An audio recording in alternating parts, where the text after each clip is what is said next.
African continent on the map. And talking about putting himself on the map, I have here with me a software engineer. He has embarked on a 100-hour coding to teach coding for 100 hours non-stop. Guys, like 100 hours non-stop. Talking about software engineer Teso Ortega. I have him right here in the house. So basically, call this like an hour with a coding marathon man. It's my pleasure to be here with you today and to also have you by my side, because when I saw your video trending, when I saw the fact that someone is embarking on something that is not very, other people have been trying to break the record, cooking, singing, and everything. I'm not saying that the other ones are easy, but you decided to go on something that isn't just relating to your field, but it's not a norm. It's not a norm in our climb. I must say that you are quite phenomenal, and it's very, very applaudable. Thank you so much for joining us this morning, Mr. Ortega, the Guinness World Records man. Yes, attempting to break the current record, about 48 hours or so, and he has set the 100-hour mark. And he's officially waiting for official confirmation. But before that, we want to be ahead of ourselves, because this is something really big. And that is why we want to, we are Eagles FM, and we believe that people need to soar. And these are the type of stories that we'd always love to relate to. So you are definitely in the right place. So tell me, who is Teso Ortega? Well, I like to call myself a professional typewriter. Okay. And that's because I basically type for a living, type email, type code. But I'm more serious note, I'm a software engineer. I'm from Nigeria, of course, last time I checked. But before we jump in, I'd like to say thank you for the warm and amazing welcome. Thank you. A lot of kind words were said. I'm blushing, but I'm black, so you can't see it. But yes, I'm a software engineer from Benue State, trained data scientist. That is like the AI field, machine learning, that's all the rage nowadays. That's what I received my formal education on, all the way in Middlesex, UK. Oh, that's a lot. Just little, but so much packed in one person.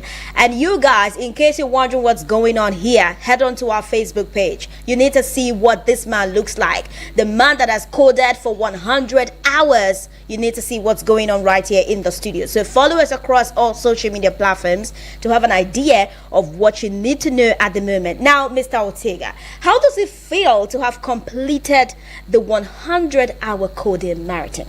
How do you feel? Let us know. Mostly tired. I find myself sleeping in very odd places. Oh. Like I'm having a conversation with someone, and shortly after I'm falling asleep, and they might be thinking that I'm bored, but it's just that I'm tired. You're tired. I think it's because you're human after all. Yep. Okay, but away from the tiredness, away from the fact that you're fatigued, how do you feel, away from the attention? Because I know that you did this out of a conviction that you want to make a mark, and this mark is not going to come without attention. So how do you feel with everything that is going on, the paparazzi and all of that? How do you feel about that?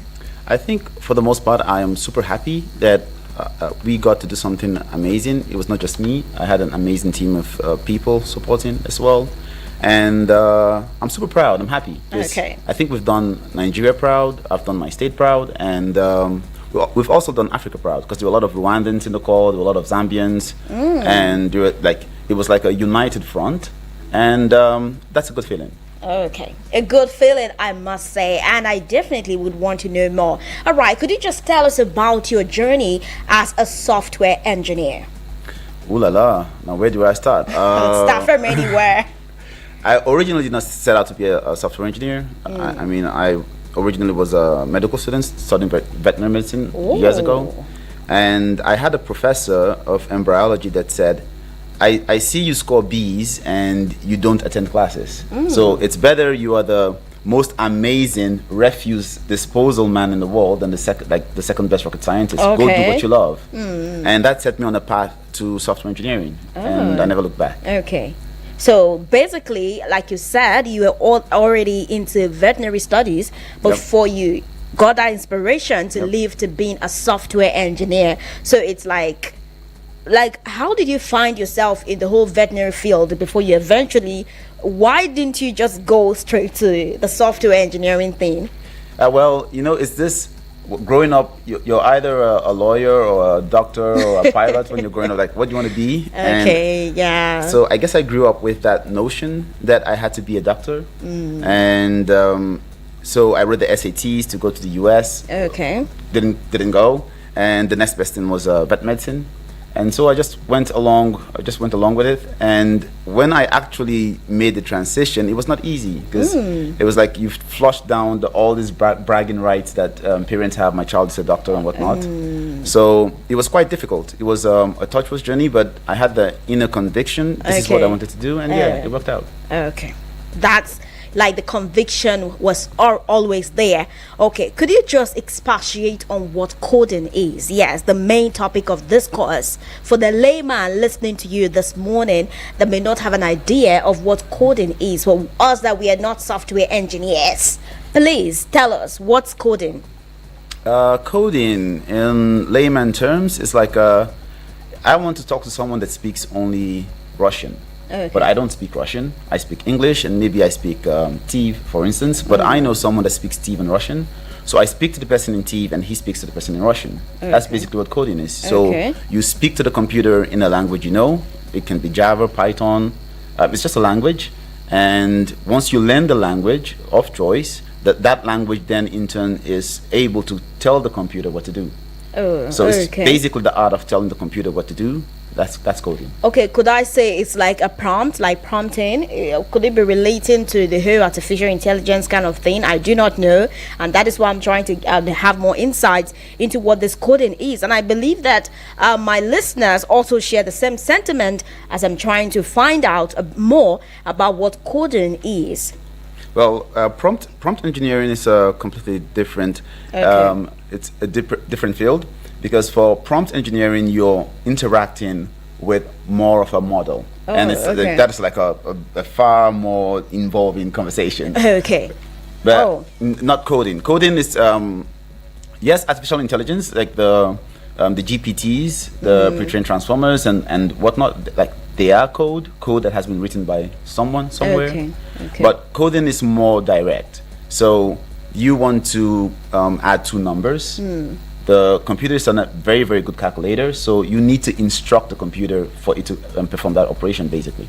Okay, so how relevant is this thing, or should I say a technique or a skill? How relevant is it in our world of today? How relevant is coding to us today in this digital era? I think I read somewhere that if all the computers ceased to exist, there would be a worldwide breakdown in less than an hour. Okay. Because we have come to depend on computers so much, not just the social aspects of it, but like there are systems that are run by computers that help us function as human beings. So it is pretty relevant. There is no sector of the world today that is not affected by coding.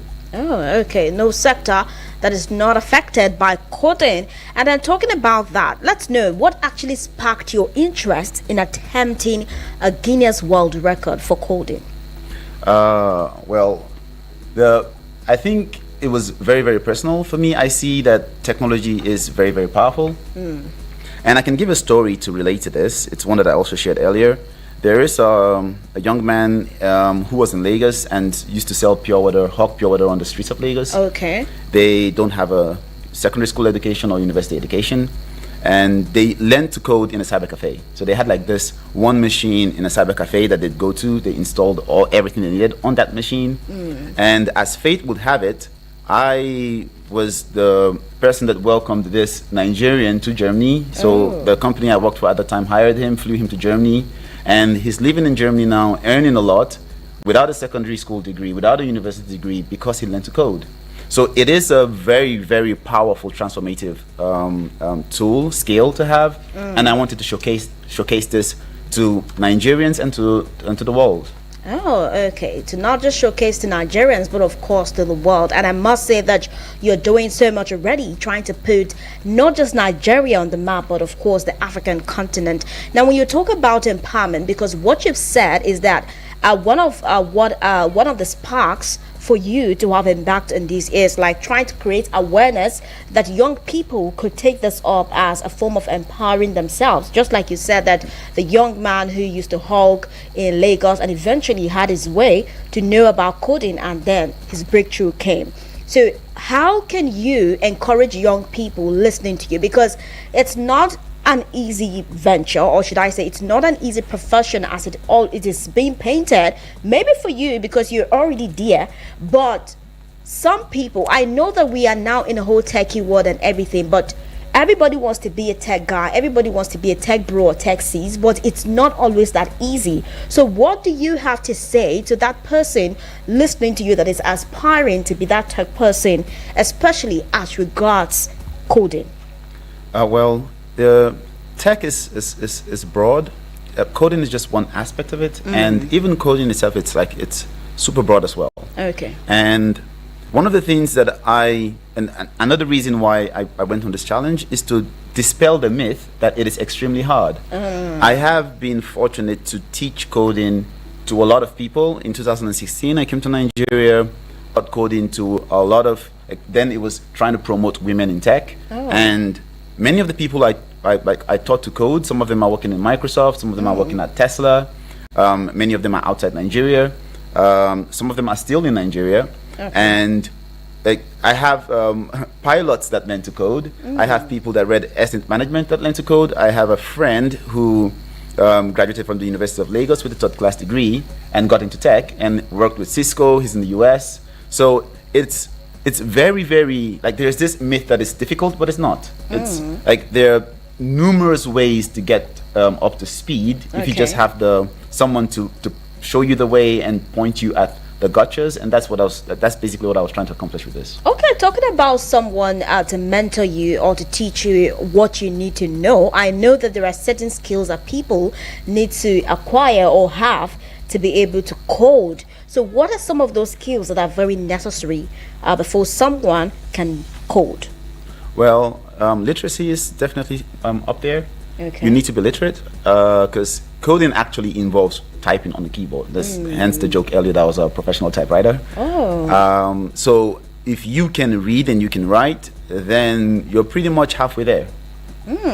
So permit me to ask, this coding thing, are you like writing the normal alphabets that we know, or it's another kind of maybe numeric figure? I don't even understand. So in case someone out there is listening to me and they are as confused as I am, how do I begin to explain to my listeners that you guys, this coding thing that this man is trying to break and make it look as if it's something easy, there are some of us that we are wondering whether it is alphabets or numerical figures. How exactly? What do you use? Alphabets or numeric figures? It's the same keyboard. There's no special keyboard, thankfully. Because I'm beginning to wonder, anything that has to do with putting one or two together, you definitely would count me out. But I think it's a very serious thing, and it's something really commendable, a very futuristic skill that every young person or even middle age, whatever age it is, because it has a way of putting you up there, and a lot of people would give anything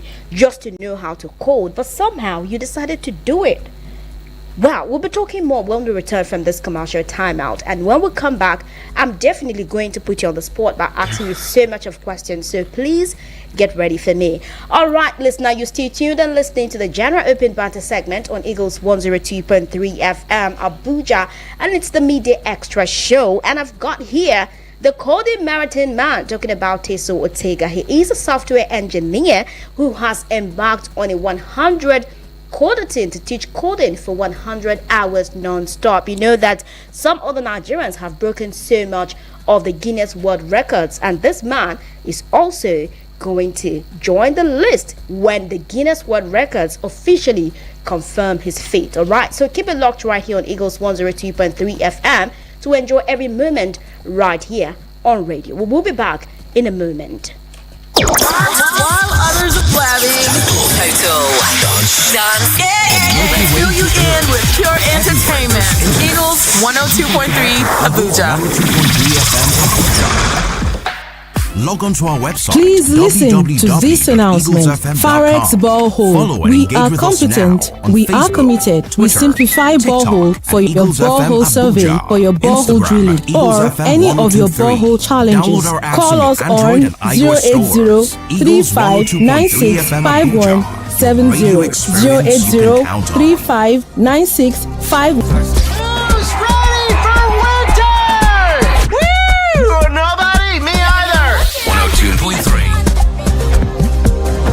Alright, it's Eagles 102.3 FM Abuja, your radio experience that you can always and definitely count on. And today on the Media Extra Show, we're talking about the General Open Banter segment. We have the Cody Marathon man, the man who has embarked on a 100-hour codathon. Yes, in case you did not get the memo, I said this man has been coding or has coded for 100 hours non-stop, you guys. So we have him right here, live and direct. So basically, feel free to say, I'm sitting beside greatness. Well, thank you so much once again, Mr. Ortega, for coming right here on Eagles 102.3 FM. And I won't forget the fact, or to state, or to reiterate, that this is Eagles FM, where we get to give the wings to fly, to soar. So I must say that your vision to make a mark definitely aligns with our goals. So thank you so much. And of course, you're in the right place. Now, talking about putting you on the hot spot, but that was just on a lighter note. I'm definitely not going to put you on the hot spot. But how did your family and friends react to this news that you're going to embark on a marathon? Everybody's doing Guinness World Records. You want to go on. Like, how did they react to it? What was like the reception? Well, to be honest, they were pretty supportive. Oh, I did have a couple of outliers. Okay. A couple of people that said, "Hey, like you have to be crazy. Like, why do you want to do it?" And the minute we had a conversation, they were like, "Oh, okay, that's cool. That's definitely a good reason." So it was a lot of support once they understood the motivation behind it. Okay. Oh, so the motivation sparked a positive reception from family and friends. Okay, so what were some of those things that you put in place before like embarking on the journey? How did you contact Guinness World Records? Did you send anything to them? Did you like do medical checkups? What did you do before you officially began this journey? So the minute we had the idea to go on this journey, the first thing we did was we reached out to the Guinness World Records, and we had to actually expedite the application process, because usually you apply and there's like an 8-week delay for them to get back to you. Okay. So we paid about you're supposed to pay £1,000 to fast track that process. We paid, so we made the application and decided to go pay the £1,000, and then realized that, hey, it's £500, like it dropped from £1,000 to £500. And so we paid £500 to fast track it, got approval to go ahead and attempt the record. And because we also fast tracked, we were able to get like rapid response from them whenever we had a question to ask around how to go about in my next live, I'm working with Guinness World Records, because what am I hearing about? Some pounds. Anyway, that was just on a lighter note. Now, talking about reaching out, what about the medicals? Like, did you do like your fitness? Because you were sitting, I know you were taking some breaks, but you know, sitting for a very long time, 100 hours, is not an easy feat at all. How did you prepare towards that? The emotional toll, were there times you wanted to how did you prepare emotionally for those moments that you were likely to want to give up?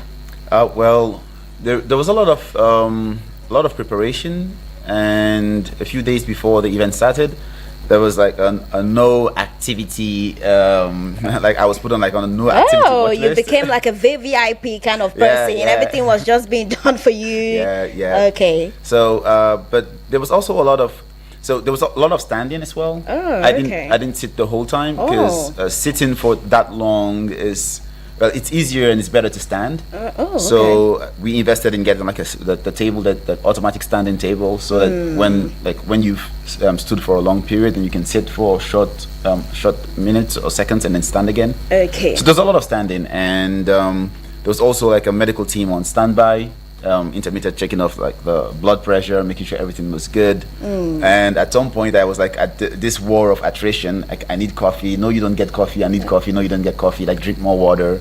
It was not easy, but whenever I felt I couldn't go on, like when I looked at all the people that were giving me support, I was energized. And occasionally I also had people from the company that I consult with abroad jump into the call and also give their two cents. Like that was really a lot of motivation. Even though you've already chipped a part of the challenges, because the next point I was coming to ask you what challenges you faced during the marathon. Oh, there was so the current record holder is an Indian. Yeah. And when it started, a couple of Indians jumped into because we're having it online. So they jumped in and they started shouting curse words, racial slurs. I thought that only Nigerians take their own personally. I didn't know. So there was a lot of that. So we had to that stop. you were trying to take something from them, their property. Exactly. So we had to stop a lot of people joining, and we had to mute the ability to talk, to share your screen.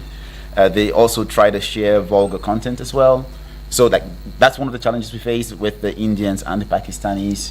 But once we were able to overcome that hurdle, the second challenge was in moments of it was not just writing code. You had to write code and explain and teach what you were doing as well. You were teaching, so it was not just for you to sit and type. You had to make impact. What? It's a whole lot, actually. Yes. Like, you were trying to talk about the fact that sometimes you got tired, you want to take coffee, and they will say, no, you don't need to take anything that will boost your energy, just keep water. Also, how did you handle sleep? Sleep will become how did you do it? Well, the way it works is that you get 5 minutes of sleep after 1 hour. Okay. So in 24 hours, you get just a few hours of sleep. Oh, okay. I think less than 2 hours, if I remember correctly. And yes, an hour 55 minutes after 24 hours. So at some point it was like this battle. I go for 6 hours and I ask how many minutes have I accumulated for sleep. They say it's just 20 minutes because you went to because your bathroom breaks also count in this 5 minutes as well. Oh. So you went to the bathroom, and so you have just 15 minutes or 20 minutes, and so I just take a power nap and I continue. Wow, that's a whole lot. And I would say that so much of determination went into breaking this attempt to break the record. Now, so I know that the Guinness World Records is yet to officially confirm this attempt, but would you attempt another record in the future? I wouldn't exclude myself from attempting something like this. There is an anniversary book from the Guinness World Record coming out soon. Oh, okay. I think it would be amazing if we were noted in that book, because it's a while before another one comes out. Okay. So I'm not averse to doing something like this if it's for a good cause. Because one of the reasons is we didn't just teach, we also built something for an NGO, the Big Hands Initiative, to make the world a better place. So there was a cause behind it as well. Oh, okay. Thank you so much. In case you just joined us, this is Eagles 102.3 FM Abuja, and you are listening to Cassandra alongside Teso Ortega, yes, a software engineer who has embarked on a 100-hour codathon. He has taught coding for 100 hours non-stop in an attempt to break Guinness World Record for the longest coding time. Now, you can also call us, be a part of the conversation. What are some of those questions that you want to ask? Yes, you, that person listening to us, tech enthusiast, what is that question you want to ask the man of the moment? Let's hear you. Call us on 09073530044 or send us a message on WhatsApp 09097 054450. Remember, we are giving you that audiovisual experience where you don't just get to listen to us, but you also watch us on the go. So head on to all of our social media platforms, watch us, and also engage all of our contents. Thank you so much. Remember, you have the ample opportunity to be a part of the conversation. So we will be here to take your calls until it's time for us to wrap it up right here on the show. Now, tell me, what next for you, software engineer Teso Ortega? What next? Keep coding, keep teaching, and keep trying to make Nigeria and Africa a better place and the world a better place, basically. Okay.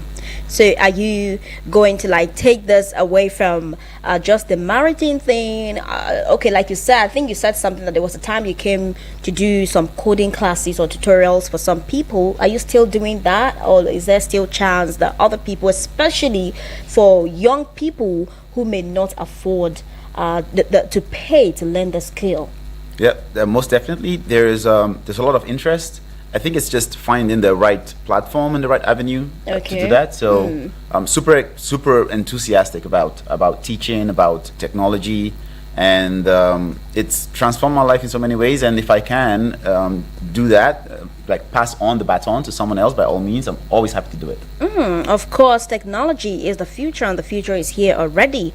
Okay, so what advice would you give to others attempting to break a Guinness World Record, maybe even in coding?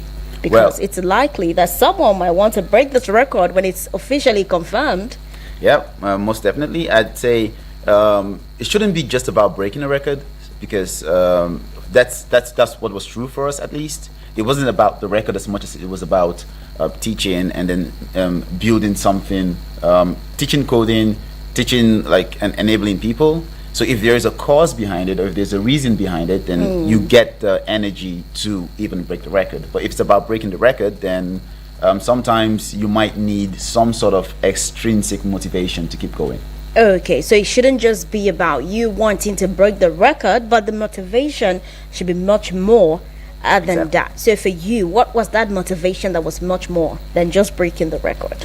The motivation was to show the transformative power of technology and to teach as well. Okay. In the fifth, ninth minute, we had already taught JavaScript, taught CSS, taught Git, taught databases, and taught Python as a backend programming language. So there was a lot of knowledge transfer with lots of people that had questions around programming, and you're able to say, okay, so I understand this path, but I was always stumped by this other path. What is that exactly? And we were able to explain as well.